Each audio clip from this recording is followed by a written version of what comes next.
கர்த்தருடைய ஆசீர்வாதமே ஐஸ்வர்யத்தை தரும். அவர் வேதனையை கூட்ட மாட்டார்.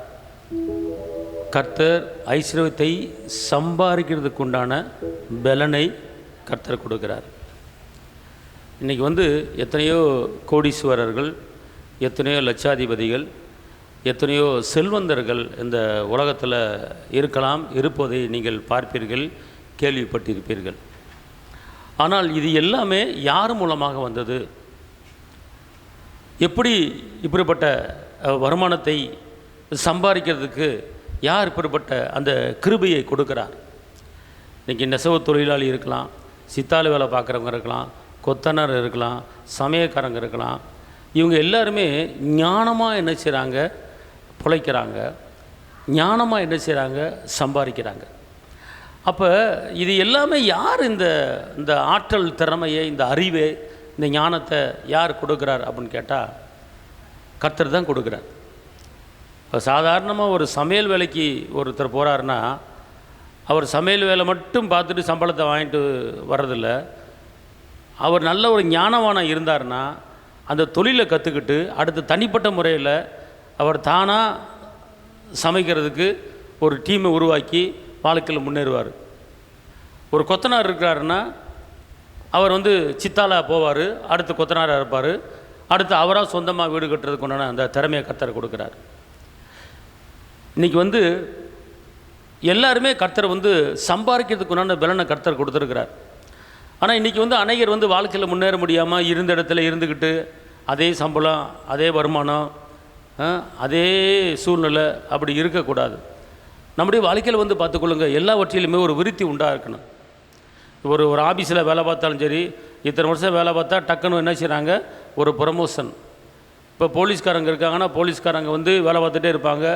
திடீர்னு ஒரு கொலைகாரனை, ஒரு திருடனை பிடிச்சிட்டாருன்னா அவருக்கு என்ன செய்யணும்? இந்த திருடனை யாருமே பிடிக்க முடியல, இந்த போலீஸ் பிடிச்சிட்டாரு, அதனால் இவருக்கு ஒரு பதவி உயர்வு என்ன செஞ்சிடும்? கிடச்சிடும். அது அவருடைய திறமை. அந்த போலீஸ் டிபார்ட்மெண்ட்டில் அந்த டிபார்ட்மெண்ட்டுக்கு உண்டான திறமையை பயன்படுத்தி அவருக்கு பதவி உயர்வு கிடைக்கிது, சம்பள உயர்வு கிடைக்கிது, பெருமை கிடைக்கிது, கணம் கிடைக்கிது. அப்போ இன்றைக்கி எல்லா தேவ பிள்ளைகளுமே அப்படி தான் இருக்கணும். ஏதாவது ஒரு தொழில், ஏதாவது ஒரு வேலை கண்டிப்பாக பண்ணி ஆகணும். அல்லது நீங்கள் வீட்டில் சும்மா இருக்கிறீங்களா?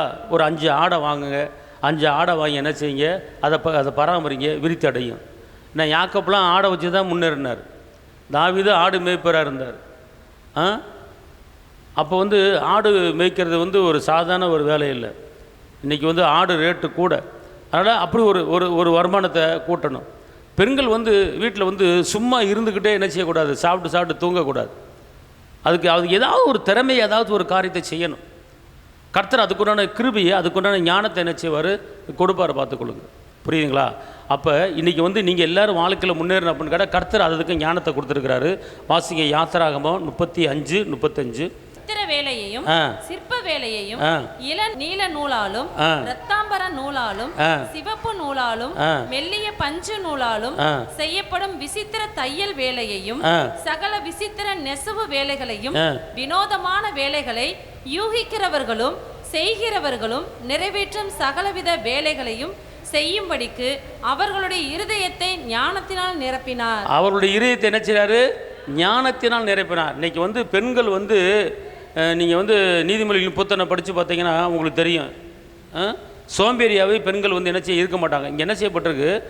இதில் என்ன தொழில் போட்டிருக்கு பாருங்கள். பெண்கள் நெசவு வேலை, வினோதமான வேலைகளையும் யூகிக்கிறவர்களும் செய்வர்களும், அதாவது எப்படி போட்டிருக்கு?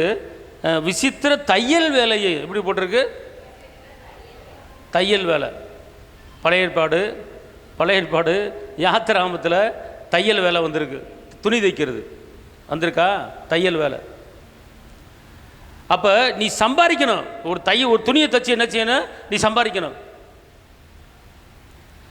ஏன்னு கேட்டால் ஆதியாகமத்திலே கர்த்தர் சொல்லிட்டாரு, ஆதாம் வேலை படைச்சிட்டு, ஏதேன் தோட்டத்தை படைச்சிட்டு, பொண்ணு விளையிற பூமியை படைச்சிட்டு, பைசோ நதி 5 நதி 5 பிரிவாக ஓடுது. அந்த 5 நதி ஓடுற இடத்துல அங்கே கோமேத கல், வைர கல் என்ன செய்யுது? இருக்குது. தண்ணி ஓடுது, பளிங்கு போல் ஓடுது. ஆனால் கரை ஓரத்தில் பளிங்கு கல் அங்கே விளையுது. அப்படி பளிங்கு கல் இருக்குது, எல்லாமே இருக்குது. ஆனால் இருந்தாலும் ஆதாம் ஏவாளை பார்த்து கர்த்தர் என்ன சொன்னார்? நீ இந்த பூமியை என்ன செய்யி? பண்படுத்து அப்படிங்கிறார். பண்படுத்துன என்ன அர்த்தம்? பண்படுத்துன என்ன அர்த்தம்? தயார்படுத்துறது. இந்த செடி அங்கே இருக்குது, அந்த செடியை பிடிங்கி இங்கிட்டு வை, அந்த பாறாங்கள் அங்கிட்டு கிடக்கு, இந்த பாறாங்களை சரி பண்ணு, இப்படி ஒரு நீ தங்குறதுக்கு ஒரு கூடாரத்தை கட்டு, இந்த மரம் இப்படி இருக்குது, இந்த மரம் கொடி இப்படி போயிட்டு இருக்குது, அந்த கொடியை சரி பண்ணு, அதை பண்படுத்து, இந்த இடத்துல இந்த விளைச்சலை போடு, இந்த இடத்துல இந்த காய்கறியை போடு அப்படின்னு சொல்லி அந்த வேலையை செய்கிறதுக்கு கர்த்தர் வந்து என்ன பண்ணியிருக்கிறாரு? ஆண்டுகோள் அப்படிங்கிறார், பண்படுத்து அப்படிங்கிறார். நீ வந்து ஏதேன் தோட்டத்தை உனக்கு கொடுத்துரு, அந்த ஏதேன் தோட்டத்தை பராமரி, அது ஏன் தோட்டத்தை என்ன செய்ய? பராமரி அப்படிங்கிறார். அதுக்கு பேர் தான் பண்படுத்துறது. அப்போ வேலை செய்ய சொல்கிறார். என்ன செய்கிறாரு? வேலை செய்ய சொல்கிறார், பண்படுத்தணும் நம்ம. அப்போ அதுதான் வந்து கர்த்தர் சொல்லுகிற ஒரு வார்த்தை. பழைய ஆதாம் ஏவாளவே என்ன பண்ணிட்டாரு? ஏதேன் தோட்டத்தில் குளிர்ச்சியான மாலை வேலை நான் உன்ட்ட பேச வர்றேன், அப்புறம் மத்தியானம் சாப்பிடு, 2 பழங்களை பிடிங்கி சாப்பிடு, அப்புறம் இங்கிட்டு 2 பழங்களை பிடிங்கி சாப்பிட்டு காலையில் ஒரு 2 மணி நேரம் தூக்கம், அப்புறம் மத்தியானம் சாப்பிட்டு, அப்புறம் சாயங்காலம் மத்தியானம் 2 மணி நேரம் தூக்கம், அப்புறம் திருப்பி நைட்டு டிஃபன் பண்ணிவிட்டு அப்புறம் திருப்பி இரவு ஃபுல்லாக தூக்கம். இப்படி வந்து 24 மணி நேரத்தில் வந்து 4 மணி நேரம் வேலை பார்த்துட்டு மீது தூங்கு அப்படின்னு கர்த்தர் சொல்ல கிடையாது. நீ வேலை பாரு அப்படிங்கிறார், வேலை பாரு அப்படிங்கிறார். இந்த நாட்களிலே பெண்களை வந்து பிளேட் ஓட்டுறாங்க, ராக்கெட்டில் போகிறாங்க, எங்கே என்ன செய்கிறாங்க? போகிறாங்க. கர்த்தர் வந்து இந்த திறமையை கொடுத்துருக்கிறாரு. கர்த்தர் என்ன பண்ணுறாரு? அவருடைய இருதயத்தின் ஞானத்தினால் என்ன செய்கிறாரு? கடைசி வரியை படிங்க, கடைசி வரியை. அவருடைய இருதயத்தை ஞானத்தினால் நிரப்பினார். அவர் எப்படி போட்டிருக்கு? ஞானத்தில் என்ன செய்றாரு? நிரப்புறாரு.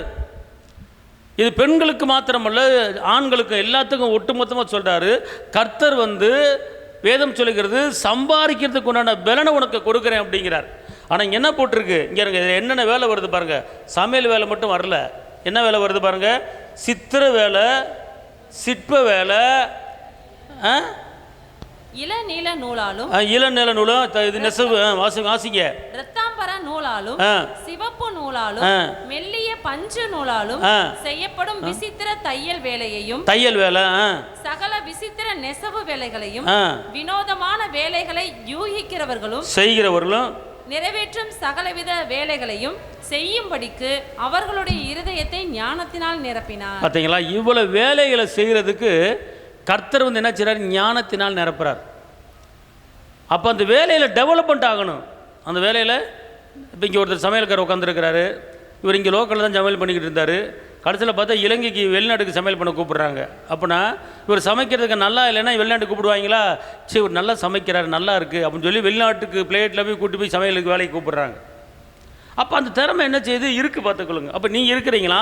நல்லா தெரிஞ்சுக்கொள்ளுங்க. இங்கே உட்காந்துருக்கிற ஒவ்வொரு சகோதரிமார்களுக்கும் ஒவ்வொரு லேடிஸுக்கும் கர்த்தர் வந்து ஒவ்வொரு திறமையை கொடுத்துருக்கிறாரு. திறமையை வந்து தாளந்தை கொடுத்துருக்கிறாரு. தாளந்தை மண்ணுக்குள்ளே போட்டு புதைச்சி வைக்காதீங்க.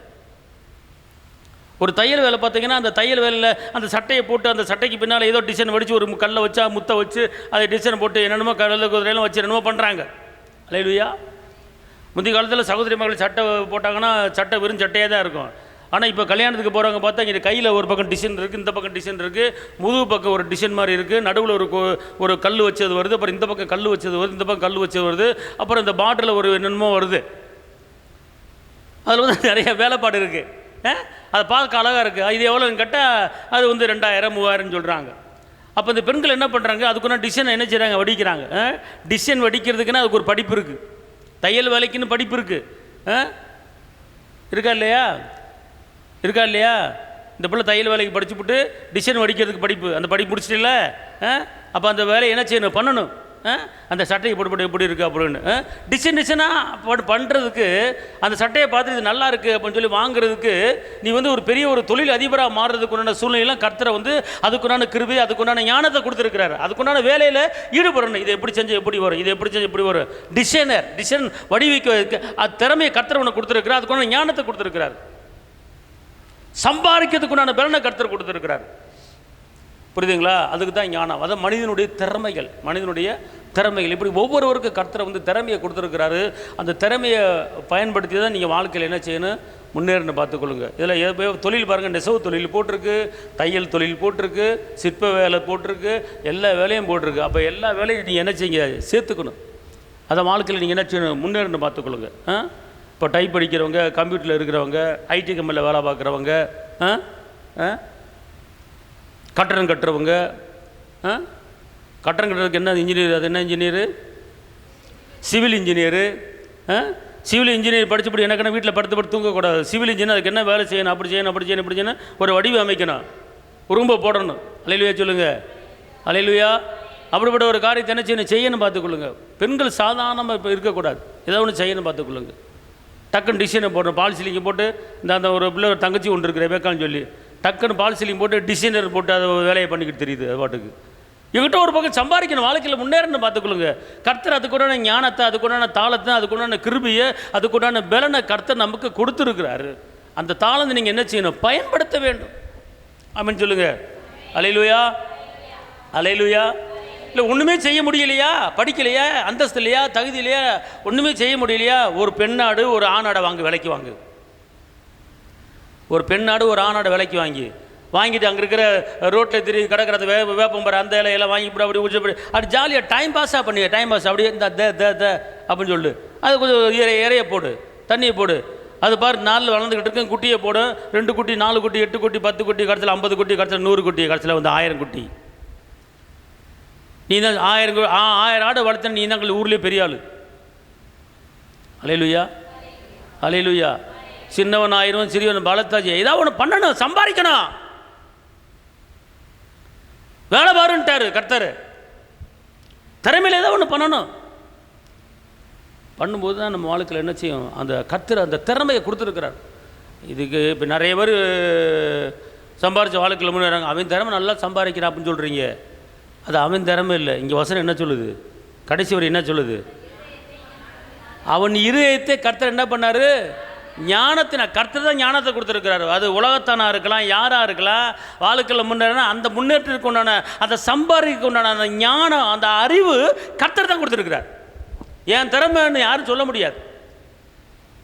இப்போ அந்த உலகத்தானே வாழ்க்கையில் கர்த்தர் கொடுக்குற ஞானத்தை வச்சு முன்னேறான். ஆனால் இன்றைக்கி நம்ம கர்த்தர் கொடுக்குற ஞானத்தை வச்சு என்ன செய்ய? ஏதாவது ஆண்டவருக்காக ஏதாவது ஒன்று செய்யணும், பார்த்துக்கணும், செய்யணும். அதான் திறமை. அதனால் உங்களுடைய தாளந்து இருக்குது, உங்களுக்கெல்லாம் தாளந்து இருக்கிறது. அந்த தாளந்து என்ன செய்யுங்க? பயன்படுத்துங்க. ரோமர் 12, 6, 7, 8.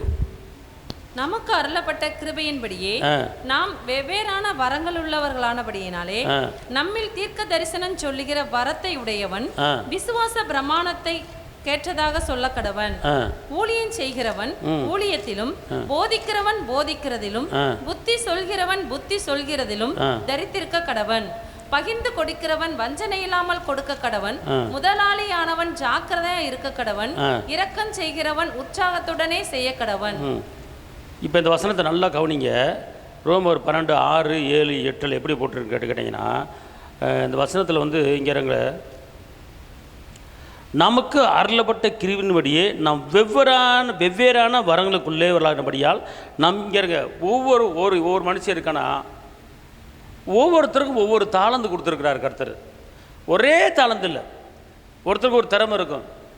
ஒருத்தர் நல்லா தப்பாங்க, ஒருத்தர் நல்லா சமைப்பாங்க, ஒருத்தர் டக்குன்னு 10 நிமிஷத்தில் வீடை கூட்டிடுவாங்க, டக்குன்னு 10 நிமிஷத்தில் துணியை துவைச்சிருவாங்க. சில பேர் துணி துவைக்கிறேன்னு ஒரு 4 பிள்ளை இழுப்பாங்க.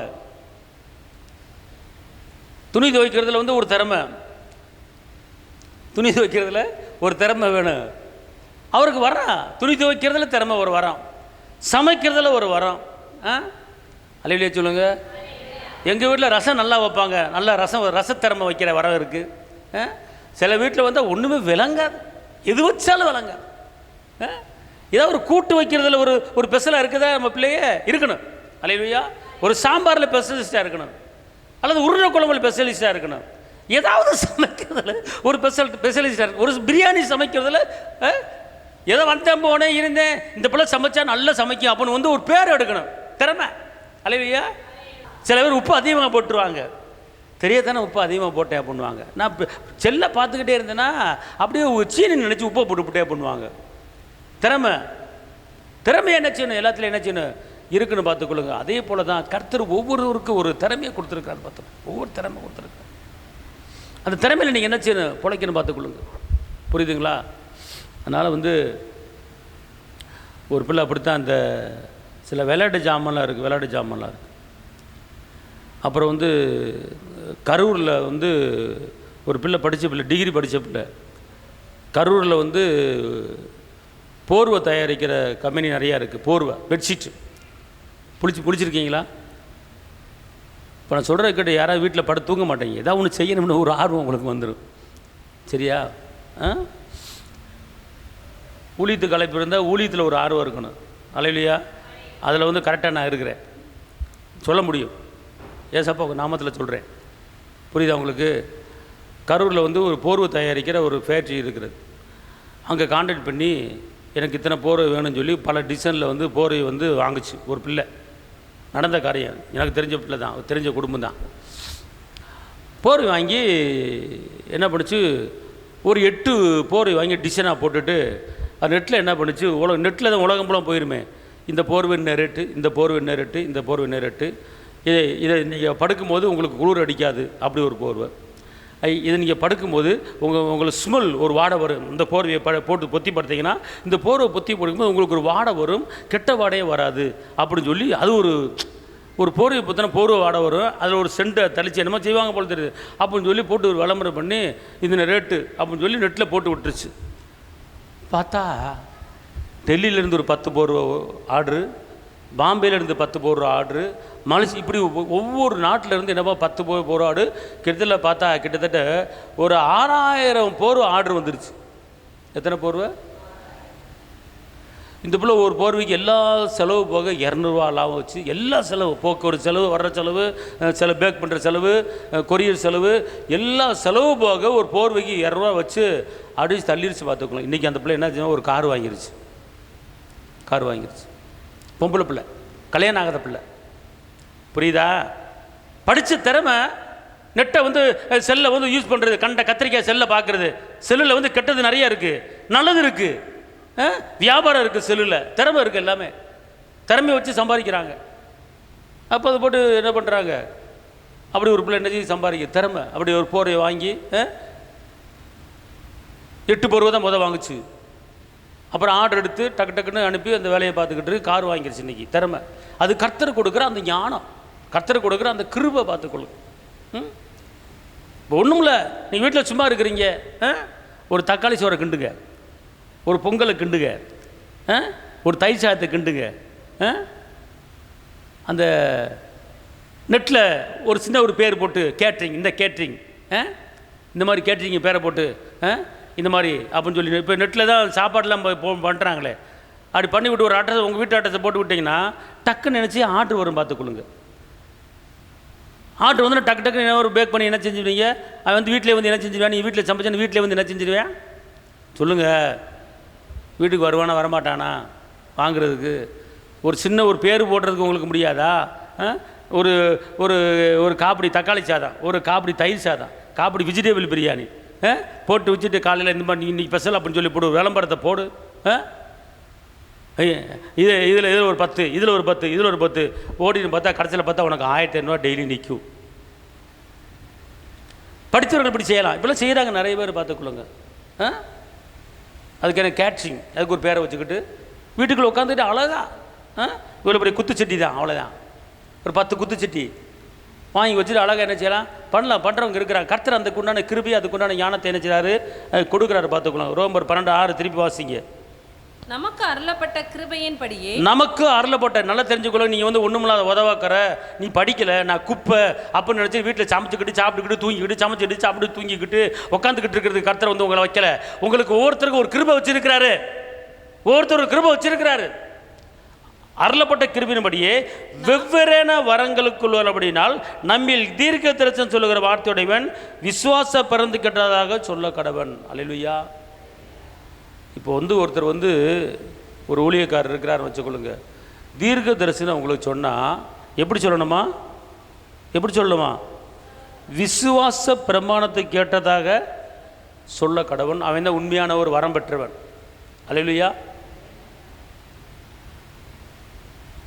திடீர்னு ஃபோன் வரும், நேற்று நைட்டு சொப்பனம் வந்துச்சு, உங்கள் வீட்டில் சாகிற மாதிரி சொப்பனம் வந்துச்சு, உங்கள் வீட்டில் யாரும் சாக போகிறாங்க அப்படின்னா சரி, ஏற்கனவே செத்துக்கிட்டு இருக்கீங்க, இந்த ஃபோனை போட்டு சாக வச்சுருவாங்க.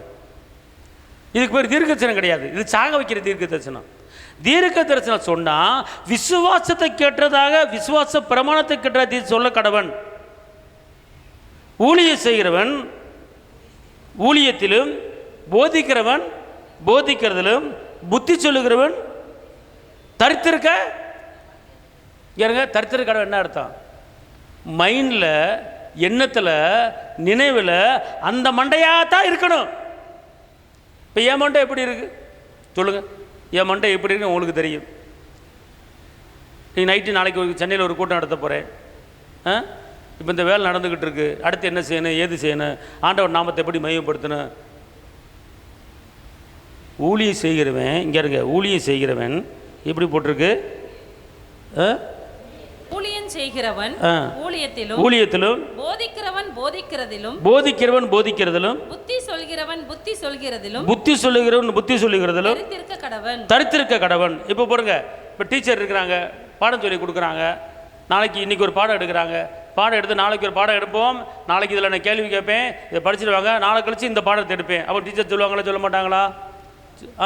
உடனே நாளைக்கு அந்த பாடம் எடுக்கிற டீச்சர் நைட்டு என்ன பண்ணுவாங்க? வீட்டில் உட்காந்து அந்த பாடத்துக்கு என்ன விளக்குற, இந்த பாடத்தை எப்படி சொல்லிக் கொடுக்கணும், இந்த பாடத்தை எப்படி போதிக்கணும் அப்படின்னு சொல்லி இதுக்கு என்ன செய்யணும், ஏது செய்யணும் நோட்ஸ் எடுப்பாங்க. நைட்டில் நோட்ஸ் எடுத்து அதை ஒரு நோட் பண்ணி வச்சுட்டு அடுத்த நாள் போய் என்ன செய்வாங்க?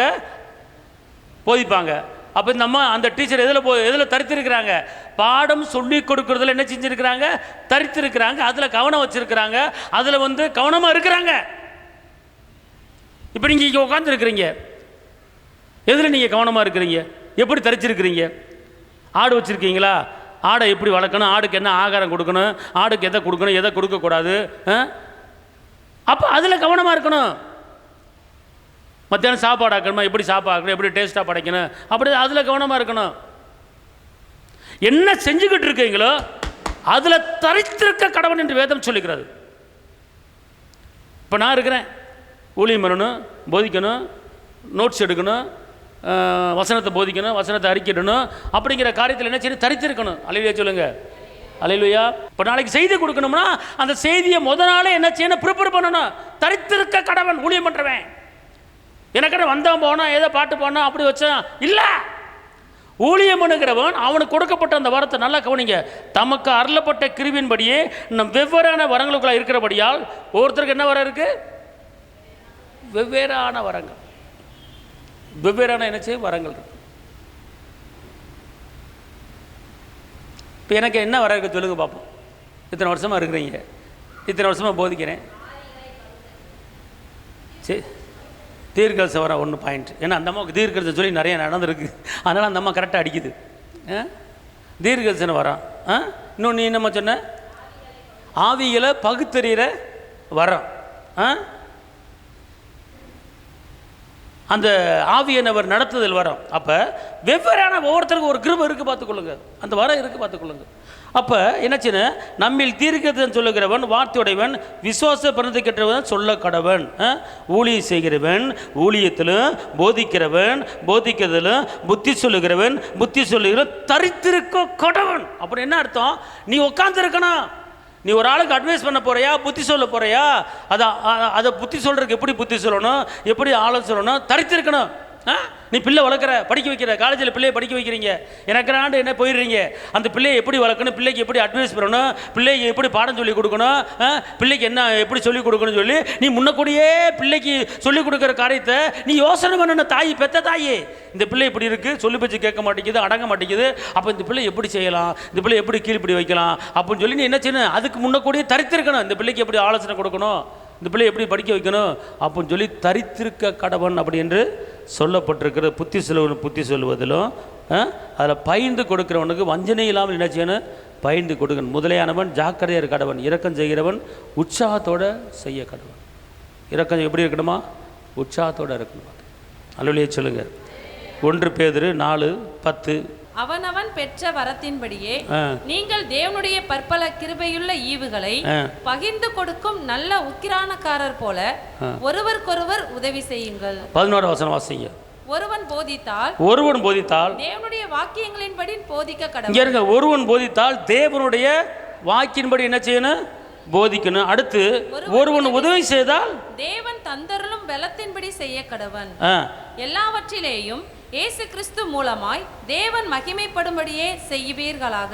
அவருக்கே மகிமையும் வல்லமையும் சதா காலங்களிலும் உண்டாயிருப்பதாக. நல்ல கவனிய, நல்ல ஒரு வெளிப்பாடு பாருங்க.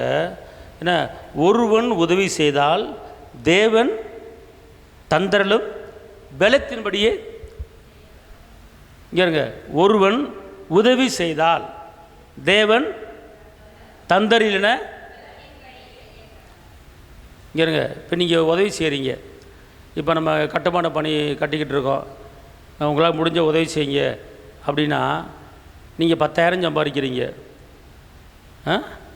உங்களால் எவ்வளோ கொடுக்க முடியும்? 10,000 சம்பாதிச்சா 1000 ரூபா கொடுக்க முடியும். அதுதான் உங்களுடைய பலன், அதுதான் உங்களுடைய பலனு. நீங்கள் 25,000 கொடுத்தீங்கன்னா அவர் கேட்டிருக்கிறாரு, அதனால் நான் வெளியே கடை வாங்கி வட்டிக்கு வாங்கி கொடுக்குறேன் அப்படின்னு சொல்லிட்டு கொடுக்கக்கூடாது. உனக்கு என்ன பலன் இருக்கு அந்த பலத்துக்குள்ளே தான் நீ உதவி செய்யணும். அந்த பலத்துக்கு மேலே போயிடக்கூடாது. ஓகே, புரியலையா? நீ கர்த்தருக்குன்னு கொடுக்கும்போது 10ல் 1 கர்த்தருக்கு கொடுக்கணும். இது சட்டம், இது நியாயம், இது நியமம், நியாயம். நீ நான் 10ல் 10 கொடுக்குறேன், இப்போ நான் 10ல் 3/4 கொடுக்குறேன் அப்படின்னு சொல்லக்கூடாது. கர்த்தர் கொடுத்த அந்த கட்டளையில் அதில் உண்மையாக இருக்கணும், அதில் சத்தியமாக இருக்கணும். உனக்கு உண்டான பலனுக்குண்டான அதை எப்படி போட்டிருக்குன்னா, ஏன்னா இங்கே இருங்க, ஒருவன் உதவி செய்தால் தேவன் தந்தரிலும் பலத்தின்படி செய்ய கடவன், எல்லாவற்றிலும் இயேசு கிறிஸ்து மூலமாய் தேவன் மகிமைப்படும்படி. இங்கே இருங்க, நீங்கள் அங்கே உதவி செஞ்சேன், இங்கே உதவி செஞ்சேன், இவனுக்கு கொடுத்தேன், அவனுக்கு கொடுத்தேன் அப்படின்னா தேவன் மகிமடையாது. நீங்கள் உதவி செய்கிறது தேவனுடைய நாம மகிமைப்படணும். நீ ஹெல்ப் பண்ணுறது, உதவி பண்ணுறது தேவனுக்கு மகிமையாக இருந்தால் தான் உதவி செய்யணும் ஒழிய நீ தேவையெல்லாம் உதவி செய்ய வேண்டிய அவசியம் இல்லை. உனக்கு உண்டான பலன் என்ன அதைத்தான் செய்யணும். இன்னைக்கு நல்லா தெரிஞ்சு கொள்ளுங்க. நம்ம கர்த்தர் நம்மளுக்கு உண்டான அது கிருபையை கொடுத்துருக்கிறார், ஞானத்தை கொடுத்துருக்கிறார். உதவி செய்யணும்னு சொல்லிட்டு அங்கே வட்டிக்கு வாங்கிட்டு நம்ம உதவி செய்யக்கூடாது. உனக்கு எவ்வளோ தகுதி இருக்கிறது, நீ எவ்வளோ சம்பாதிக்கிற, அதுக்குள்ளே நீ என்ன செய்ய, உதவி செய்ய. அதுக்கு மேலே செய்ய வேணாம். உனக்கு கஞ்சி பிசினாரி சொன்னாலும் கவலைப்படாத, உனக்கு அவ்வளோதான் பலன், உனக்கு அதான் தகுதி. ஏன்னா வசனம் அப்படி தான் சொல்லுது. நீ அள்ளி கொடுக்க வேண்டிய அவசியம் கிடையாது. உனக்கு உண்டான வல்லமேனே 10,000 சம்பாரிச்சு அதுக்கு உண்டானது, 1,00,000 சம்பாரிச்சு அதுக்கு உண்டானது, 50,000 சம்பாரிச்சு அதுக்குண்டான அது செய்யணும். ஆனால் அந்த உதவி செய்கிறது கூட அதில் தேவனுடைய நாமம் மகிமைப்படுதான்னு பார்த்தா உதவி செய்யணும்.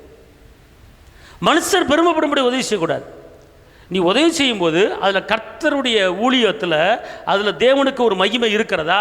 நீ ஒரு 10,000 கொடுத்தேன்னா அந்த 10,000த்தில் தேவன் நாம மகிமைப்படுதா பார்க்கணும். நீ ஒரு 5,000 கொடுத்தியா, 5,000த்தில் தேவனாம மகிமைப்படுதா, தேவனுக்கு வந்தது இருக்கிறதா அப்படிங்கிறத பார்க்கணும்.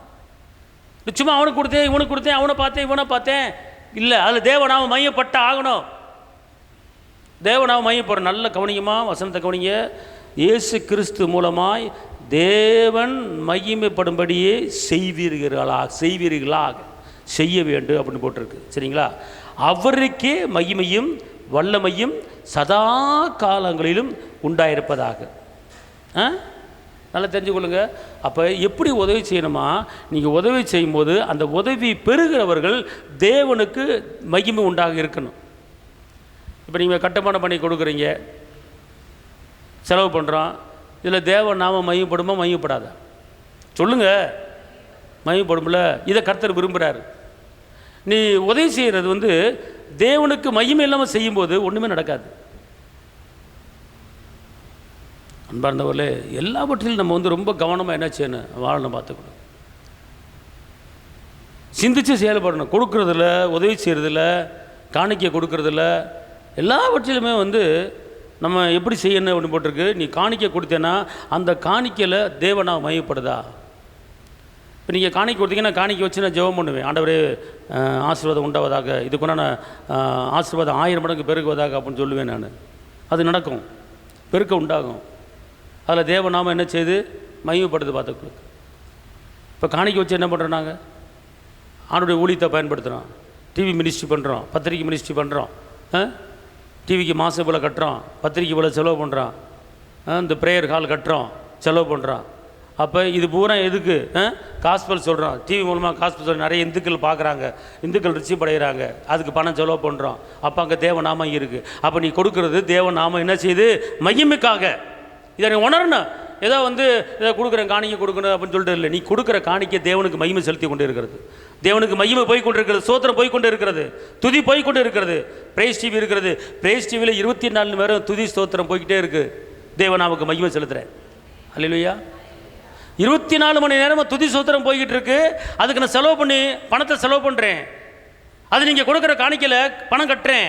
அப்போ நீங்கள் கொடுக்குற காணிக்கை அங்கே தேவ நாம மகிமைப்படுது. துதி ஸ்தோத்திரம் போய்கிட்டு இருக்கு. அதுக்குள்ள பலன், அதுக்குள்ள ஆசீர்வாதத்தை கண்டிப்பாக கர்த்தர் உனக்கு தருவார். அப்போ நீ கொடுக்குற காணிக்கை, நீ உதவி செய்கிறது கர்த்தருடைய நாம மகிமைப்படும்படியா இருக்கிறதா என்பதை அறிந்து தான் நீ உதவி செய்ய வேண்டுமே தவிர பணம் விரையாகிறது உதவி செய்யக்கூடாது. அவனுக்கு கொடுத்தேன், இவனுக்கு கொடுத்தேன், வட்டி கொடுத்தேன், வட்டி வாங்கின இல்லை ஒன்றும். நீ உதவி செய்யும் போது கொடுக்கறது அதில் தேவனுக்கு மகிமை செலுத்த வேண்டும். கர்த்தருடைய நாம மகிமைப்பட வேண்டும். பார்த்துக்கோ, சும்மா ஒன்றும் கிடையாது. நான் தேவ சமூகத்திலேருந்து நான் சொல்லிக்கிட்டு இருக்கிறேன். கர்த்தர் கம்பீர அறுவடை தருவார். உங்களுக்கு கம்பீர அறுவடை தருவார். அதனால் இந்த வசனத்தை நல்லா கவனிங்க. உனக்குண்டான பலம், அதாவது நல்லா வரிய பாருங்க. ஏன்னா ஒருவன் உதவி செய்தால் தேவன் தந்தரிலும் பலத்தின்படி செய்ய கடவன். எப்படி போட்டிருக்கு? நீ ஒருத்தனுக்கு நீ சர்ச்சுக்கு கொடுக்குறியா, ஊழியம் பண்ணுறியா, ஊழியத்தை கொடுக்குறியா, உனக்குண்டான பலன் என்ன? அதுக்குள்ளதான் நீ கொடுக்க வேண்டுமே தவிர நீ கடை வாங்கி கொடுக்கணும்னு சொல்லலை. கடை வாங்கி கொடுன்னு சொல்ல கிடையாது. வட்டிக்கு வாங்கி கொடுன்னு சொல்ல கிடையாது. உனக்குண்டான பலன் என்ன, உன் தகுதி என்ன, உன் அந்தஸ்து என்ன, எவ்வளோ சம்பாதிக்கிற, அதில் கொடு போதும். கர்த்தர் பார்க்குறாரு. அந்த ஊழியம் கட்டப்படும், அந்த ஊழியம் நல்லா இருக்கும். நீ கொடுக்குறதில்ல, அங்கே தேவ நாம என்ன செய்யுது? மகிமைப்படுது. அன்பார்ந்தவர்களே, கவனமாக இருக்கணும். பார்த்து கவனமாக இருக்கணும். நீ கொடுக்குற காணிக்கையில் தேவ நாம மகிமை செலுத்த கொண்டு இருக்கிறதா பாருங்க. நீ கர்த்தருக்குன்னு ஒரு 10 ரூபா கொடுத்தாலும் சரி, கர்த்தருக்கு மகிமை போய் கொண்டு இருக்கிறத. எதுக்கு மேலே கட்டிக்கிட்டு இருக்கோம்? துதி சோதரம் எழுப்பிக்கிட்டே இருக்கணும். அங்கே தேவனுக்கு மகிமை போய் கொண்டு இருக்கிறது. யோசனை பண்ணி பாருங்கள். அதனால் இன்றைக்கி இரத்தாம்பரம் இங்கே இருங்களேன். இல்லை, உரியாவை கொண்டு போடு. உரிய மனைவியை அடைஞ்சார் தாவீது. ஒரு கொடூரமான ஒரு கொலை, ஒரு மனசாட்சி இல்லாத ஒரு கொலை. உரியை பார்த்து சொல்கிறார் தாவீது, நீ வீட்டில் போய் ரெஸ்ட்டு போ, வீட்டுக்கு போ, நீ பொண்டாட்டிட்டு போ, பொண்டாட்டி கூட சேர்ந்து இரு, குடும்பம் நடத்து போ அப்படிங்கிற. இல்லை ஆண்டவர், நான் அங்கே போர் நடந்துக்கிட்டு இருக்கு, நான் இங்கே தான் இருப்பேன், வீட்டுக்கு போக மாட்டேன், இங்கே தான் இருப்பேன் அப்படிங்கிற. அப்படிப்பட்ட ஒரு நல்ல மனுஷன் உரியா. அவரை போய் அவர் பொண்டாட்டியை வச்சுக்கிட்டு போர்க்களம் பண்ணும்போது சேவனை சொல்லி அவனை போட்டு தள்ளிடு அப்படின்ட்டு.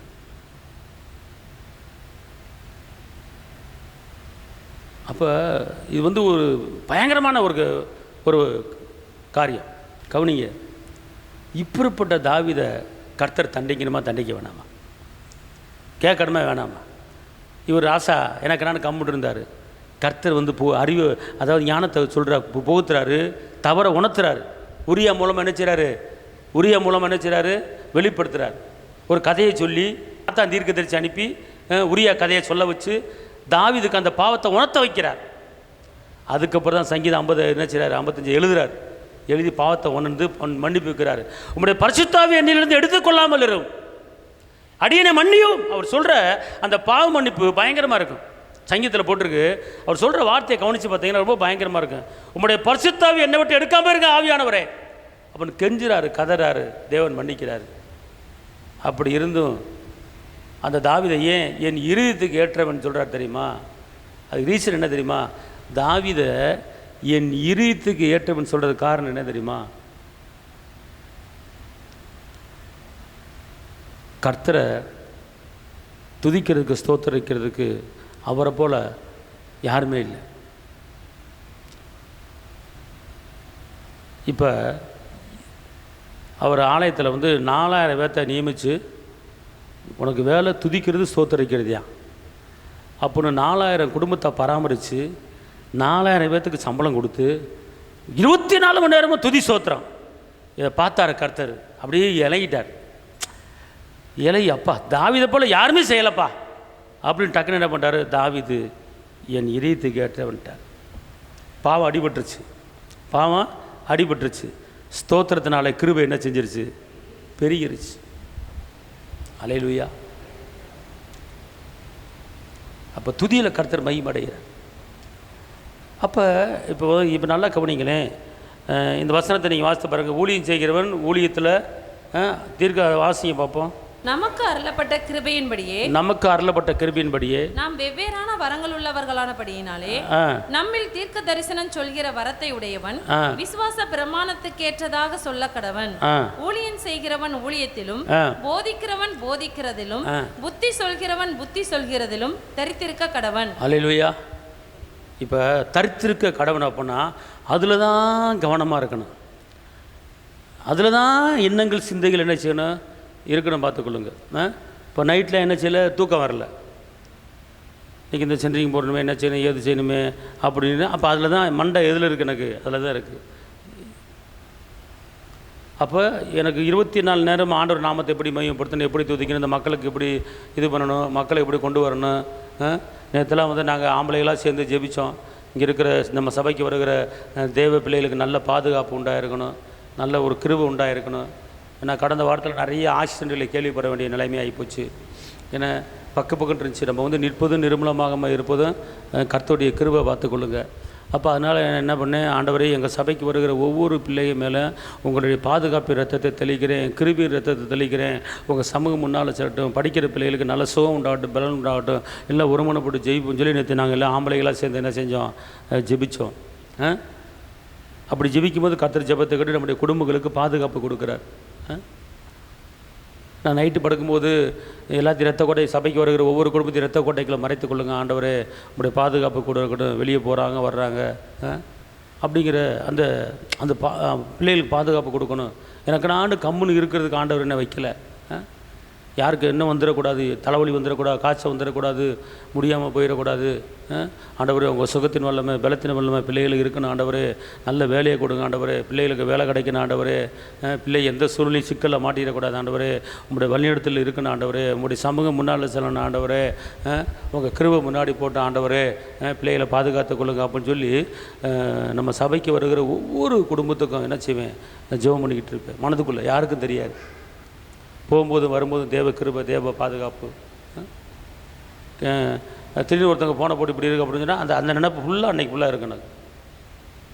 அப்போ ஊழியம் செய்கிறவன் ஊழியத்திலும், போதிக்கிறவன் போதிக்கிறதிலும் தரித்திருக்க கடவன். அப்புறம் என்ன அர்த்தம், 24 மணி நேரமும் இதான் என் மண்டை இருக்கிறது. புரியுதுங்களா உங்களுக்கு? அப்போ இதில் தான் என்ன செய்யணும், ரொம்ப கவனம் வைக்கணும், பார்த்துக்கணும். கர்த்தரை தேடுவதில் கவனம், கர்த்தரை ஆராதிக்கிறதுல கவனம். ஒருவேளை உங்களுக்கு பார்ட் டைம் ஊழியமாக இருக்கலாம், சுவிசேஷம் அறிவிக்கிற பார்ட் டைம் ஊழியமாக இருக்கலாம். அதில் நீங்கள் உறுதியாக தரித்திருக்கணும். இயேசுவின் அன்பை பெறருக்கு சொல்லலாம், இயேசுவின் இரக்கத்தை பெறருக்கு சொல்லலாம், இயேசுவின் தயவை பெறருக்கு சொல்லலாம். இப்படி இது நம்ம என்ன செய்யணும், தரித்திருக்க கடவன். நீ தேவனை நோக்கி நீ அமர்ந்திருக்கும் போது நீ நம்புகிற காரியம் அவராலே வருகிறது. எந்த காரியத்தை நம்பிக்கொண்டு இருக்கிறீங்க, அந்த காரியம் அவராலே வருகிறது.